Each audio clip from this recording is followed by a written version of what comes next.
સરકારની નલ સે જલ યોજનામાં કેવા છલ થયા છે તેનો એબીપી અસ્મિતાએ વારંવાર પર્દાફાશ કર્યો છે. ખુદ સરકારે પણ જબરજસ્ત તપાસ પણ કરી છે અને ફરિયાદો પણ કરી છે અને પૂરી તપાસ પણ થઈ છે. અને આજે વિધાનસભા ગૃહમાં જલ જીવન મિશન એટલે કે નલ સે જલ યોજના વિશે માહિતી આપી અને જળ સંપત્તિ મંત્રી કુંવરજી બાવળિયાએ સ્વીકાર્યું કે મહીસાગર જિલ્લામાં આ યોજના અંતર્ગત અનિયમિતતા થઈ છે.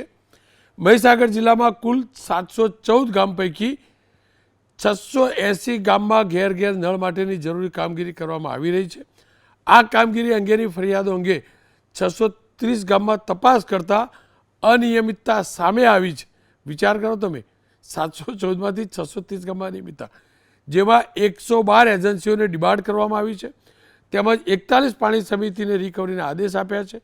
આજ સુધીમાં 2,97,00,000ની વસૂલાત કરાઈ છે. આ ઉપરાંત 12 જેટલા કર્મચારીઓ વિરુદ્ધ પોલીસ ફરિયાદ નોંધવામાં આવી છે એવું મંત્રીએ સ્વીકાર્યું છે. પણ મંત્રીશ્રી 2 કરોડ રૂપિયા છે ને પાશેરીમાં પોણી પણ નથી, અરબો રૂપિયા ખવાયા છે. આ હકીકત છે.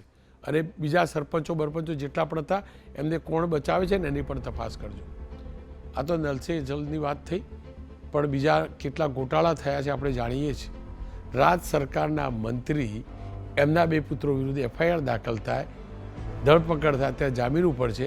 બચુભાઈ ખાબડ સાહેબ, ગૃહ ચાલી રહ્યું છે પણ વિધાનસભા ગૃહમાં નથી આવતા. એમના વતી બીજા મંત્રીએ જવાબ આપવાના. બાવળિયા સાહેબ, ખાબડ સાહેબ તો તમારી સાથે જ મંત્રાલયમાં બેસતા હતા ને. નલ સે જલ નહીં તો પણ એમના જ વિભાગનું રેકોર્ડ હતું. તકલીફ ત્યાં છે સાહેબ. ત્યાં પણ તો રિકવરી થશે કે નહીં? એકવાર કેબિનેટમાં ચર્ચા તો કરાવજો, મુખ્યમંત્રી સાથે વાત તો કરજો કે સાહેબ ત્યાં કરી રિકવરી. અહીંયા ખાબડ સાહેબના પુત્રો પાસેથી આપણે વસૂલીશું કે નહીં? તપાસ કરાવજો, ચર્ચા કરાવજો.